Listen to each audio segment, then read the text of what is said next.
There we go. Thank you all for your indulgence. We are very excited to have you all here tonight, and we have a wonderful range of readers here, so I will not take up too much of your time. We are gathered here, of course, tonight to celebrate the Winnipeg launch of Magdaragat, an anthology of Filipino-Canadian writing, a collection that delves into Filipino and Canadian history, the joys and struggles of its present, and the hopes and aspirations for the future. We're enormously grateful to Cormorant Books for publishing this volume and for supporting this celebratory evening.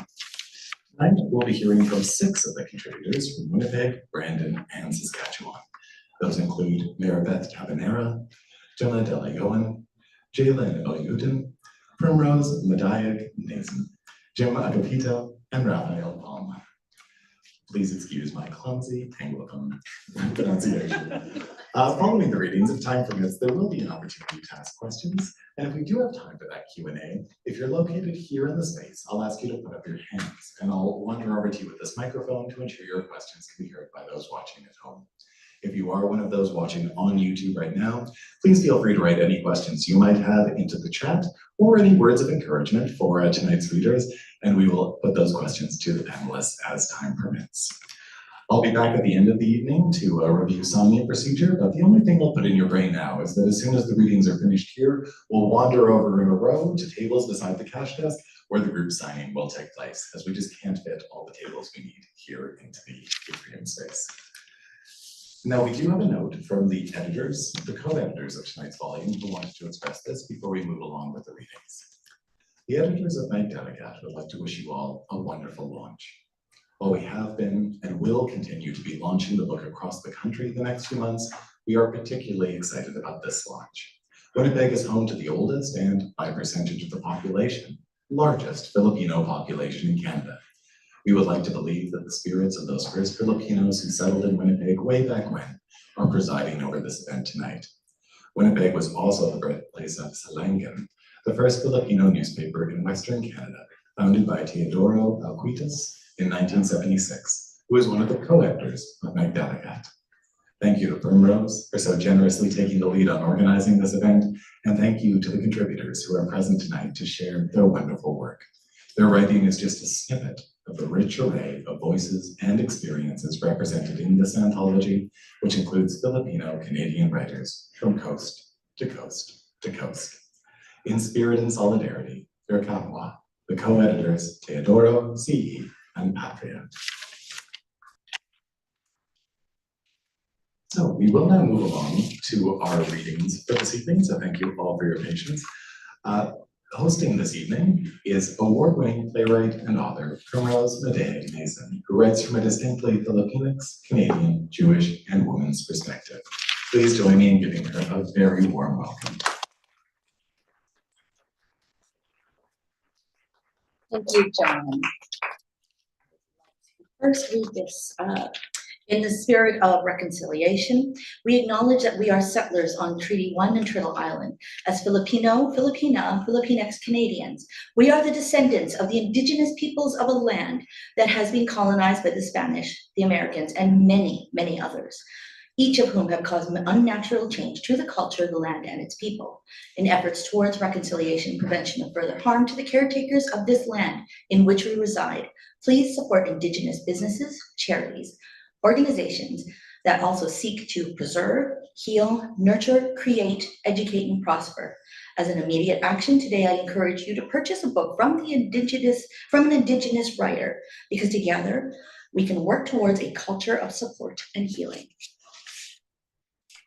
Now, the best way to explain Magdaragat and the impact it has on Canadian culture and how it weaves us into the tapestry of Canadian literature, I would like to read an excerpt from Magdaragat, an introduction that's actually in the inner cover.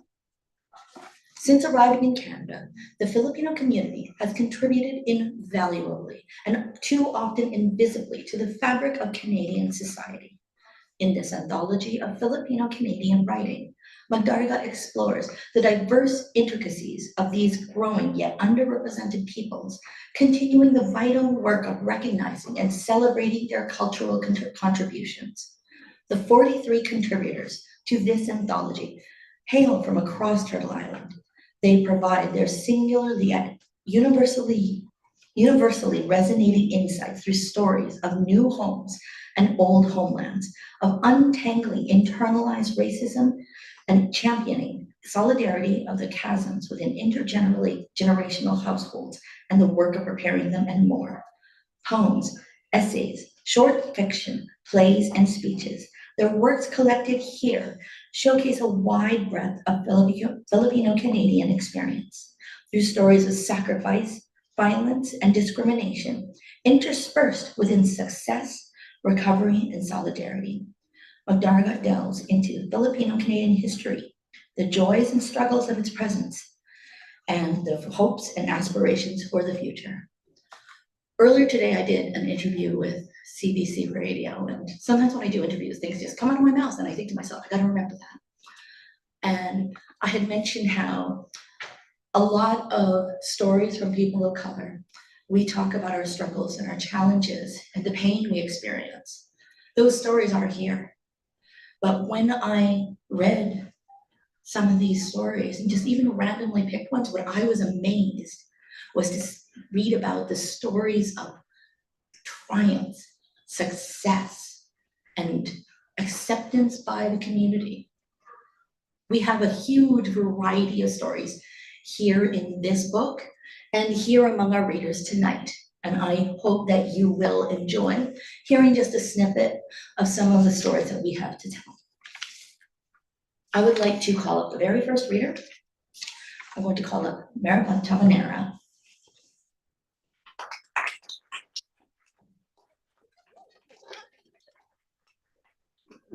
So short, but I still hit the mic stand. Magandang gabi, hello, good evening. My name is Maribeth Manalaysay Tabanera, and I will be reading Pagpapasok sa Sarili Ko, Coming Into Myself. Mabuhay, maalad ng pag-abot. Welcome. My pronouns, my name is Maribeth Manalaysay Tabanera, also known as Kilusan. My pronouns are siya, sanda, they, them, theirs, she, her, hers, he, him, his. Oh, okay, yes. I'm a Tagalog, Visayan, Aclanon, Filipinx, queer non-binary, multi-hyphenate educator, artist, and community organizer, born and raised on Treaty 1. The original lands and waters of the Anishinaabe, the Niniwak, the Anishinawak, the Dene in Dakota, and the homeland of the Red River Métis Nation. My ancestry on my maternal side is Tagalog, from San Roque, Navotas, Manila, Philippines. On my paternal side, my ancestry is Visayan, from Tamalagon, Tangalan, Aklan, Philippines. In my youth, I would have introduced myself as Maribeth, a Filipino-Canadian from Winnipeg. The evolution of how I identify is a reflection towards my journey of wholeness as I continue to heal through intergenerational trauma caused by cis, heteronormative, white supremacist, capitalist, imperialist patriarchy, as well as my commitment to reclaim my ancestral strengths and ways of living. I'm a first-generation settler born, raised, and still residing in so-called Canada. And this context holds me as I continue to ask myself, who am I? And what is my purpose? These two questions have come and continue to be at the forefront of my life, but especially during the great challenges, such as incidents of family conflict, a near fatal car accident, workplace abuse and exploitation, financial hardships, and the end of valued relationships.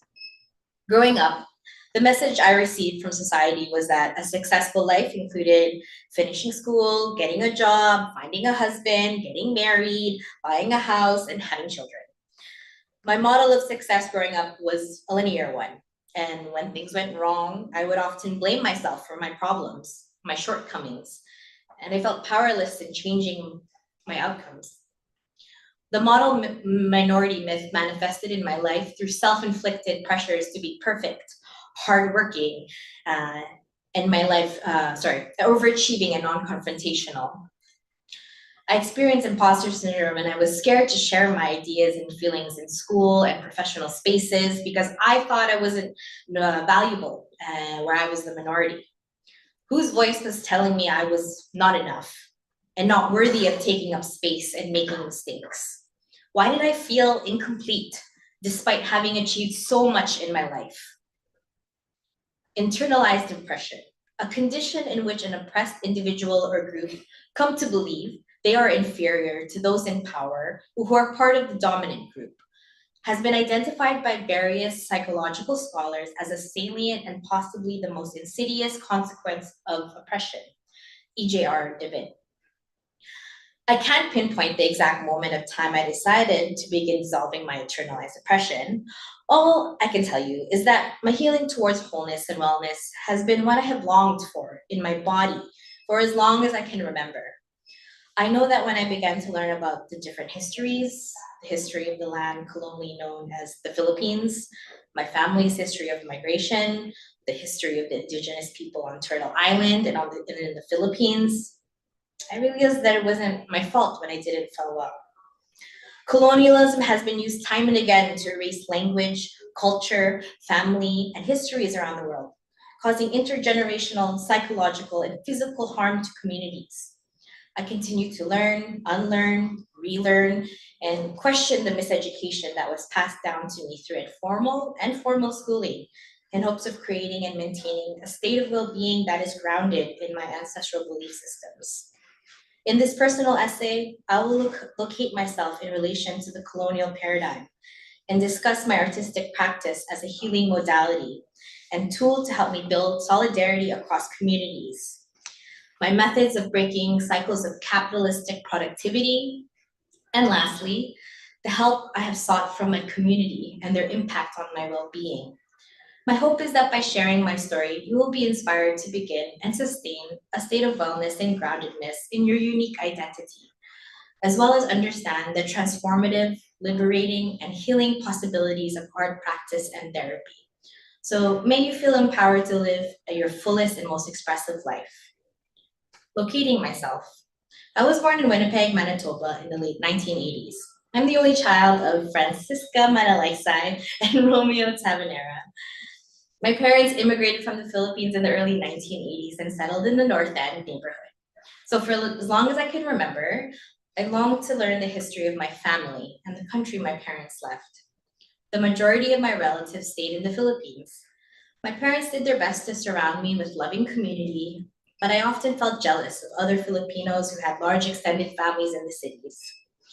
I realize now that my family was never able to figure out the sponsorship system and couldn't afford to bring any relatives to Canada.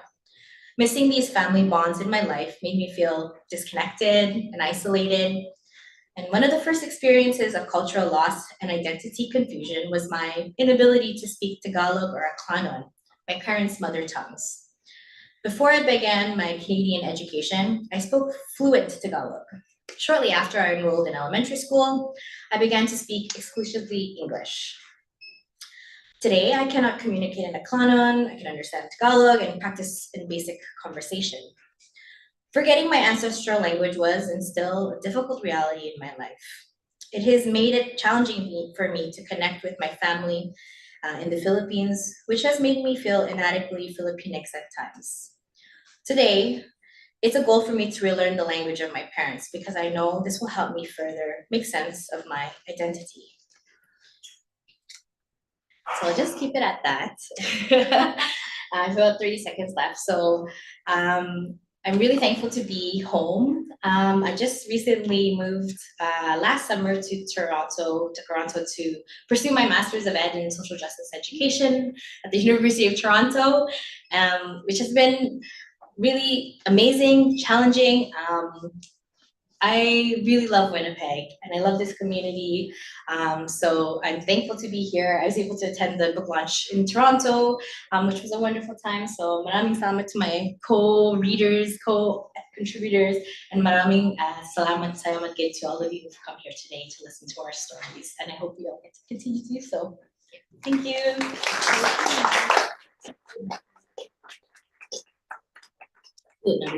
Number two. Jellyn. Okay, so next we're going to hear from Jellyn Ayudan.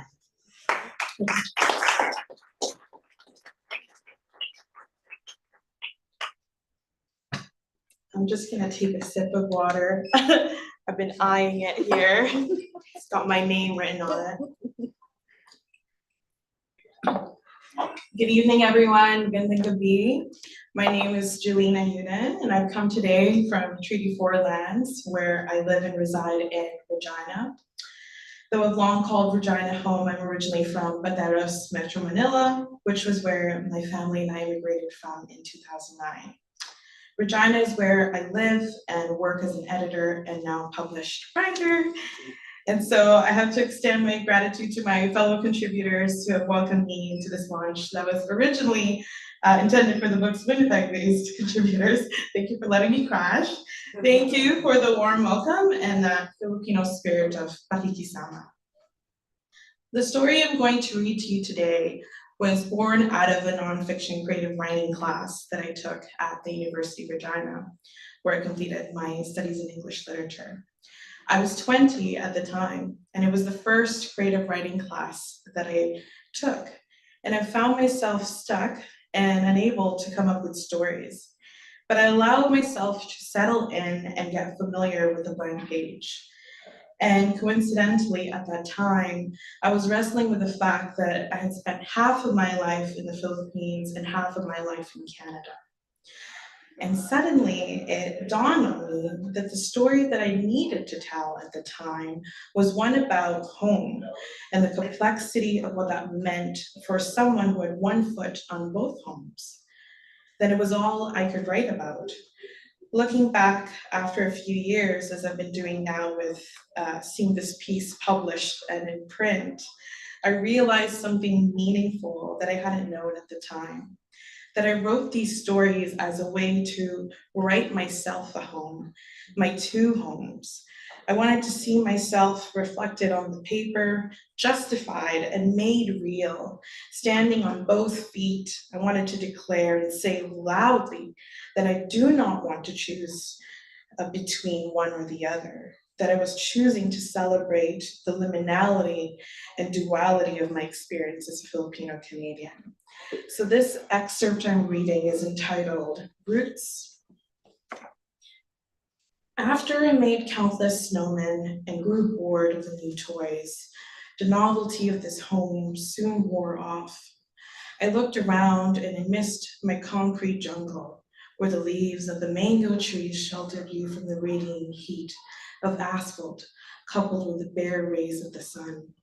And no matter how much I wanted the Dutch elm trees to shelter me from the biting cold of harsh Saskatchewan winters, they could not, because even the trees themselves embraced the cold. The death of my grandmother was not unexpected. We knew that her kidneys were failing. Her choosing healing methods, as far as we knew, were dialysis and divine intervention. Suddenly, life started to change. Both of my parents had to take on multiple jobs to send money back for her medical fees. There were no more family dinners, and I was always sorry, anak, wala akong time, or pagod na ako. My older sister and I were tasked with taking care of our little brothers, making sure that they were fed and that they slept on time. We'd be left alone in that house for hours, with the TV volume lowered, hoping nobody asks questions. My parents became tired, and their limited minutes did not account for snow angels or ballet lessons. My grandmother passed within her first year in Canada. Our last heard exchange of I love yous over the phone served as a final goodbye. Traveling home was impossible since we lacked the money. It was a miserable time, and I wished so badly to go back. Over time, I became distant and uprooted from my first home. This new land, however, gave me the chance to see it beyond the failed promises of the ideal life my father initially painted. Canada may not be the place where I was originally planted, but it is now my chosen home that has nourished my growth and allowed me to root and bloom. On August 25, 2015, when I swore an oath of citizenship to this land, my love and gratitude for this community strengthened. I love how Claude Monet's en plein air paintings are nothing compared to the open Saskatchewan skies. I use terms like double-double and surprise myself with the numerous ways I can discuss the weather. I know how passionately Canadians take football and hockey games, but I've yet to find a way around them. Now, I find myself navigating through the world split between two identities with two homes, and being okay with that because there's no need to choose. I know now that home is not a location you type into a GPS. In many ways, finding home is like the mango or the Dutch elm trees planted around us. They did not choose to be rooted to their land, yet they flourished, adapted to the weather, and continued to grow. And so I shall too. I'll keep it short and sweet like that. Thank you very much to the editors and Cormorant Books. I'm very grateful to be here. Thank everybody for your support. And now I'd like to call up Gemma and Dalayoan for the next reading.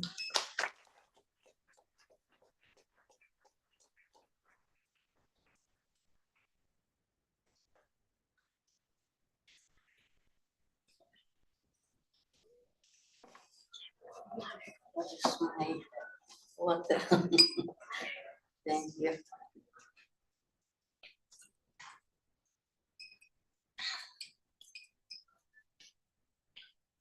Good afternoon to everyone. I'm still nervous because I was locked in the washroom and I had to crawl. And I yelled and yelled, but my son couldn't hear me. I'm Gemma Dalayoan, and I'm a retired vice principal of the Winnipeg School Division. I've written 4 books, and tomorrow I'm going to submit to the literary agent my 5th book, which is my memoir. I brought 6 of my books. Of the 4th book, which is titled Grammatically Yours, Gemma. I have 4 degrees. 2 I have attained here in Winnipeg at the University of Manitoba. I finished my B.Ed as well as my master's in English as a second language. I would like to thank Primrose and the other organizers, and maybe you will wonder why I'm here, the oldest of all of these young writers. I would like to thank the editors of Magdaragat, particularly Ted Alquitas. He was the one who invited me to be included in Magdaragat, and he was here before in 1976. That was also the time when we arrived. Then he transferred to Vancouver, and he is now the publisher of the Philippine-Canadian News. I'd like to thank also Cormorant Books for publishing this anthology of Filipino-Canadian writing. I would like to begin reading now my excerpts on page 264. On October 12, 1976, we landed in Vancouver after a 14-hour flight from Manila. After a 2-hour wait, we were on our way to Winnipeg. The children were quiet on the plane when finally I heard the flight attendant announce, "We're landing in Winnipeg in 20 minutes. As the plane descended, overwhelming joy and amazement engulfed me as I looked outside the plane's window. Below was a vast expanse of land, sparsely spread houses, and neatly planted trees along the roadside. I saw 2 rivers join like a fork. Later, I would find out this place was called the Forks, now a tourist spot. I breathed in the fresh air coming from the gaps of the window. My heart beat faster in anticipation of seeing my husband, whom our children and I missed so much. He was in Brazil for 4.5 years. He had arrived in Winnipeg in February and was there to welcome us with his relatives and friends. Tony had found work at Dominion Tanner, and after 5 months became a machinist with the Canadian Pacific Railways. I knew his salary would not be enough to sustain us and decided I needed to find a job soon to augment our income. Back in the Philippines, I was a scholar at the University of the East, graduated with a Bachelor of Education in 1962, and earned a Bachelor of Arts major in English in 1975 at the Central Institute of Technology in Panique. When we arrived, however, I had no knowledge of the settlement process and services of the Immigration Department of the Manitoba government, and I didn't know how to apply for jobs that match my qualification. I did not have a computer back in the Philippines, and I did not attend orientation session given by the Canadian Embassy. I was solely dependent on relatives and friends to give information on how we could successfully integrate in Manitoban society. With my husband's low salary, I needed to work somewhere, though, and my friend Sylvia suggested that I apply as a garment worker. I have never touched an industrial machine before, but thinking of our survival needs and 5 children to feed, I applied at one of the sewing factories downtown. I was hired immediately. However, before noon, I was already very tired, and I perspired as I pulled the heavy coats which needed to be inserted flat, close to the needle, before I stepped on the sewing machine pedal. At one point, I felt so dizzy and I threw up. I told Tony I could not bear to be a garment worker. He agreed for me to stay home. I rested for a week. However, I was worried that Tony could not afford to single-handedly support all of us. Sylvia accompanied me again to Tanjay on Notre Dame Street, where I became a sewer of skirts. I found myself again struggling as I tried to sew even. I was being observed by a supervisor, and she approached me. You are not really a garment. You're not really a garment worker. You are a teacher. Then one of the workers challenged me. If you're a teacher, talk Spanish to this. And I had been a Spanish teacher part-time in college in the Philippines. So I spoke. ¿Cómo está usted? Muy bien. ¿Cuántos hijos y hijas tienes? 2 hijas y 2 hijos, she answered. I said, muchas gracias. After the simple conversation, we became very fast friends. Thank you.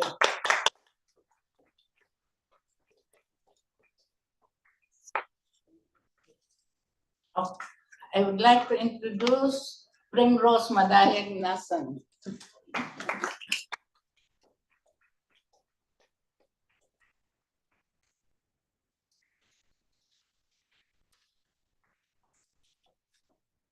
Hi, my name is Primrose. You've already seen me once today. My pronouns are she, her, and elle. I'm a Jewish Filipino-Canadian author and playwright. My work has been featured at the Winnipeg Jewish Theatre, Royal Manitoba Theatre Centre, the Winnipeg International Writers Festival, and the Tales from the Flipside Festival of Filipino-Canadian Playwrights in Toronto, and the Winnipeg Fringe Theatre Festival. My play Precipice won the Canadian Jewish Playwriting Competition, and my novel and cookbook, Lessons in Fusion, which is on sale here, is about a Jewish Filipino-Canadian who explores her Canadian and Filipino and Jewish identity through cooking. That novel was nominated for the Manitoba Young Readers' Choice Awards, the Saskatchewan Young Readers' Choice Awards, as well as the Manitoba Book Award for Best New Book. And eventually, last year, found out that I was the co-winner of the Manitoba Book Award for Young People. I'll also be signing copies along with the Magdaragat Anthology. I will be reading today an excerpt from my play, Where Are You From? This short play was originally commissioned by the Royal Manitoba Theatre Centre and was produced as part of the Tiny Plays Big Ideas Theatre Festival for Human Rights in 2021. It's based on a series of incidents where I've been asked the question, where are you from? And when I've answered Winnipeg, then I'm asked the follow-up question. No, where are you really from? I'm sure many people here, like most people of color, have been asked that question. The excerpt that I will be reading takes place after a Filipino-Canadian mother comes home after being asked the question by her new boss, and she decides to have a talk with her 2 children about the question. Now, a lot of my writing is based on real experiences, and I blanket them with exaggerated fiction, but this particular scene is real. This is a verbatim conversation that I had with my 2 sons, who are here today. This is a real conversation that has affected me and all of my actions and all my writing for years to come. Because this was the moment that I realized how damaging the question can be. Where are you from? The mother comes home and puts down her bags. I have 2 sons, 5 and 10 years old. They're mestizo, Eastern European and Filipino, the perfect fusion of my husband and I in every way. I looked at my 5-year-old as he played with his toy cars. I see my dark hair and his father's straight nose, my almond eyes and his father's eyelids. I needed to know. Jamie, can you come here? Jamie stands in front of her and she takes his hand. Have you ever been asked the question, where are you from? The boy nods. What do you say? I'm from Canada. She smiles. She touches his face. That's right, honey. You're from Canada, born in the same hospital where I was born, in Winnipeg, Manitoba, Canada. Can you do me a favor and can you get your brother? Okay. Gerald! Mommy wants you! Jamie runs out. Gerald enters sulkily. I'm in the middle of a game. I have a quick question, honey. Have you ever been asked the question, where are you from? Gerald shrugs. How do you answer? I don't know. Gerald, how do you answer the question, where are you from? The Philippines. What? The Philippines? Why do you say the Philippines? Gerald steps back. Because that's what they want to know. Why do you say you're from the Philippines? You were born here. I was born here. My parents have been here for over 40 years. Daddy was born here. His parents were born here. Their parents were born here. And one of their parents was born in Poland. You are not from the Philippines. I'm sorry, Mommy. Oh, I'm sorry. No, honey. I'm sorry for yelling. But I thought that's what it means. She pulls away and looks him in the eye. No, that is not what it means. I'm so sorry. I'm not mad at you. I'm not mad at you. She lets go and Gerald walks away. I'm not mad at you. I'm mad at them. I'm mad that my 10-year-old has been asked the question enough times to know that it doesn't matter that he's half white or that he's second-generation Canadian. I am mad that he knows he is viewed as an outsider. I am mad because those words mean one thing when you are white and another thing when you are brown. Where are you from? Thank you.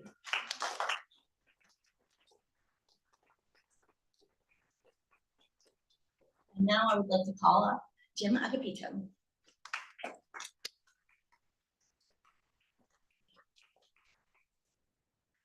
Okay, let's get started here. Okay. Hi, my name is Jim Agapito. Quick introduction of myself. I am a current affairs reporter for CBC. I also am the host of the Recovering Filipino podcast. That's also on CBC. So I'll get started. Yeah, I'm a boxer, I'm a rocker, I'm a lover, I'm a fighter sometimes. Anyways, so my story, and I apologize if there are swears, so apologize, because the story is called Punk as Fuck.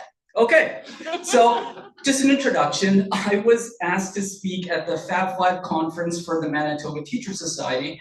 Now, the conference is geared towards teachers for the first 5 years of teaching, and it was fitting. They were starting their careers as I was starting mine at CBC and radio. So this is my keynote address, and this is what I came up with. So, boom, boom, boom. My name is Agapito. I'm a Filipino-Canadian from the north end of Winnipeg. I spent the early part of my life living in a duplex with my entire family. I had 2 grandmas, 2 grandpas, 5 uncles, 5 aunts, 3 cousins, 1 brother, and a mom and dad all living in one home. Now, to this day, I eat fast. Why? Because if I ever wanted seconds, I had to make sure I could beat everyone because the kids always ate first, right? So my aunts listened to pop and my uncles listened to rap. But there was always this one uncle, my Tito Bong, who was into rock, and he was the coolest. I don't know what it's like in other cultures, but Filipinos always have this wild and crazy party uncle, and mine was my Tito Bong. So why am I mentioning this? Well, it has a lot to do with my personality and my unique perspective on life. My talk today is about diversity. And I promise I'm gonna go the hell a long way around it, so I promise you'll still get a kick out of it, okay? So I went to a private Polish Catholic school for Filipinos. I know that sounds crazy, but it's true. I know what you're thinking, but who here know what Holy Ghost school is? Does anyone know? Well, that's where I went to. Okay, good, because I went back to school back in the day where, well, the nuns used to give the scrap, but I didn't get the scrap. I just got smacked on the hand by nuns when I was bad. So it's not something I completely understood, and it's also something that never bothered me. And I'm not saying it's something that's good or bad, but it's something that my parents did in the old country, and I'm not supporting it, but they had no problem with it. But the nuns did love me. But I was one of the, and you could probably tell when I say this, one of those hyperactive little kids that was always goofing around. The truth is, I would be diagnosed with ADD.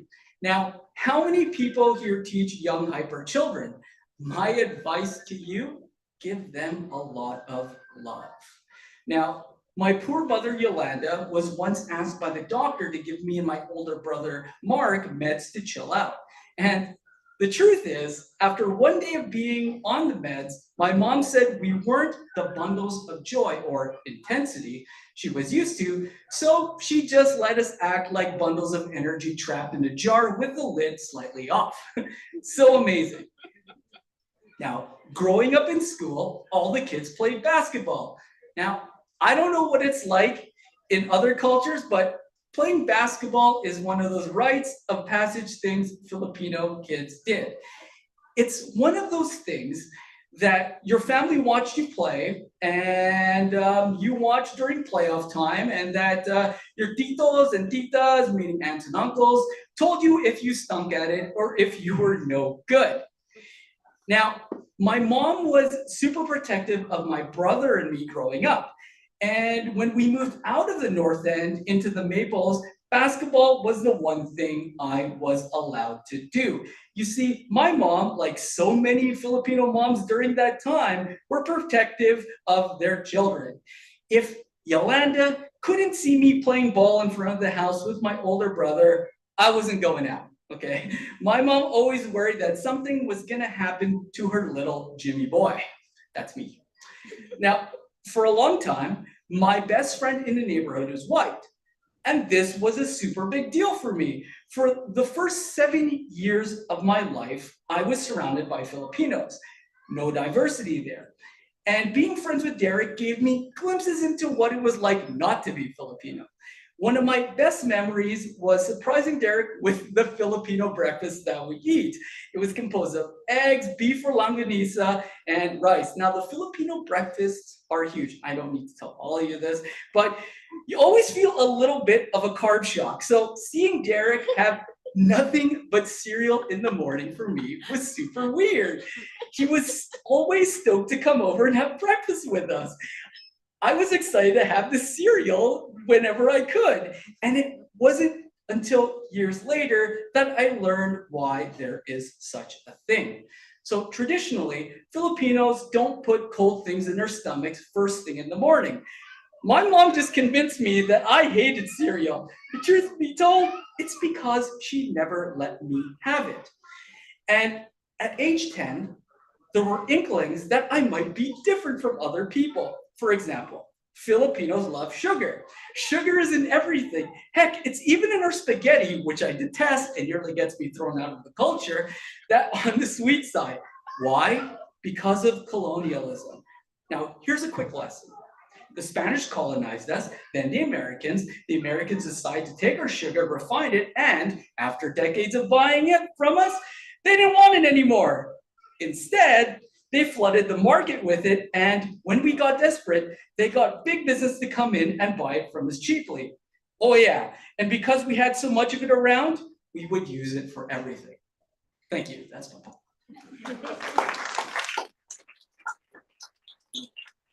Oh, and I'll introduce Rafael Palma.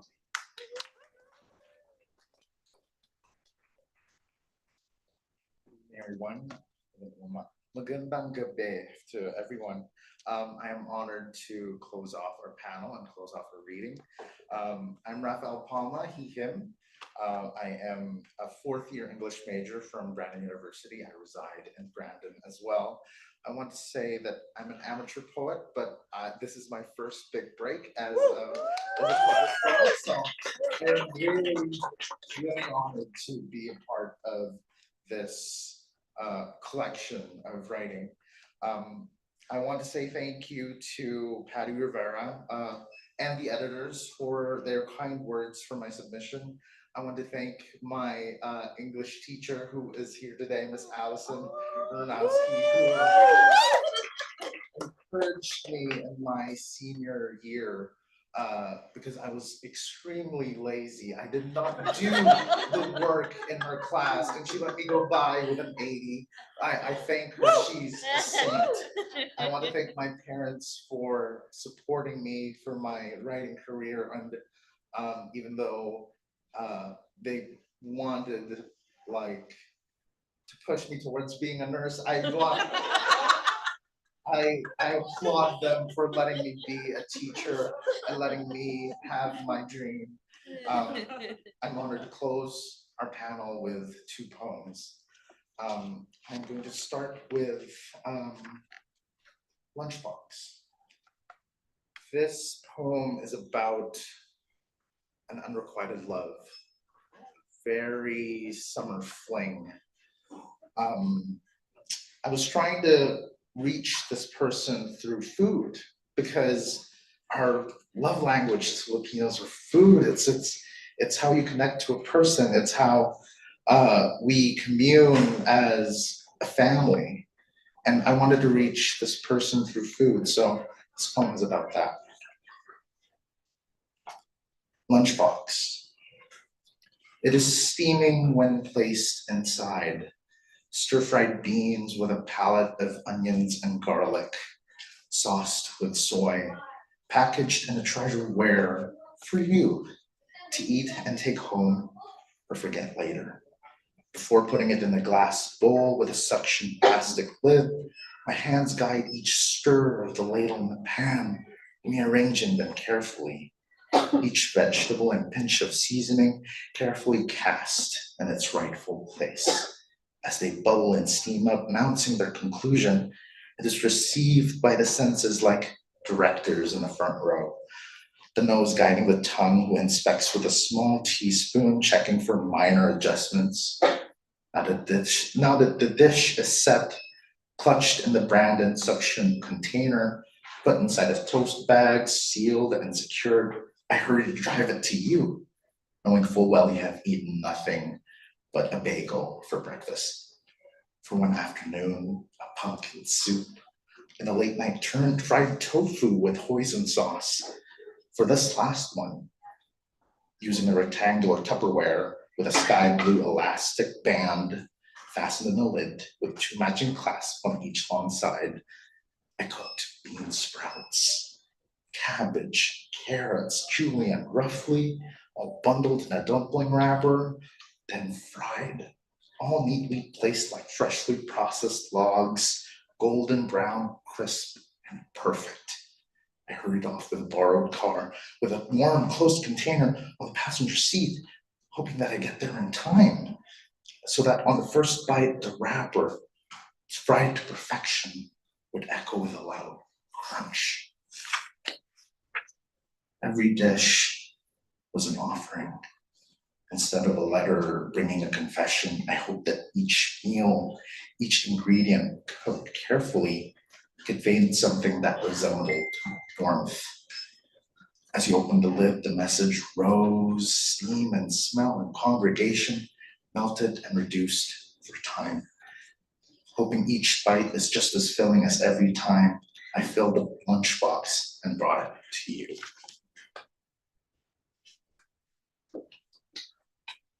So sorry. Yet those lunches, skipped by sleeping in, were not enough to fill you. Wishing my food could never let you forget you missed them. Foolish in me to think that a few meals would be enough. What you gave back to me as gratuity is a compromise, saying you've held the end of the deal, pushing forward being friends as a settlement. This isn't what I gave you, not in the same components, not in the same delivery, not in the same containers you've collected over time, not in the transparent plastic rectangle, not in the glass bowl, not in the plastic red bottom with a clear top cover. In the dim of the backyard, I am sitting on a lawn chair, exhausted, craving a cigarette, wanting any other kind of high than my addiction to food or to you.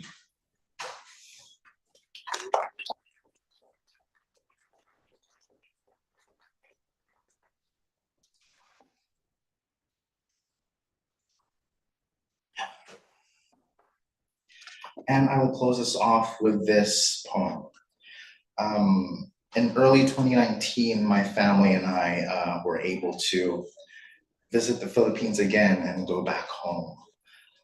In that visit, I wrote so many poems, and the rush and the energy of the city just filled me creatively. And one of these poems I just felt the beat of Manila being the capital, and it just felt so energetic. And I will close us off with Naiya Terminal 3. Naiya Terminal 3. There is a never-ending hum, revived by the fast talkers. Small talk is never a challenge. Passed-on conversations start a revolution. The city is a witness to this. The dust from cars and volcanoes is biding its time to settle. Puts a gray, faded filter upon the city, covering commercial complexes and old stone strongholds. The low, prevalent noise, the singing of our hearts, or our impertinent sorrow. The familiarity phases me, the headache of letting go, or the constant gridlock, held hands, locked and struggle. It could also just be the slow crawl of the northbound highway. You see almond curved eyes over brown-skinned people, pedaling on centuries-old stone and wood, burned and salvaged through wars. I was let go of this land before I came of age, before the land could claim me, and yet I still miss home. Thank you.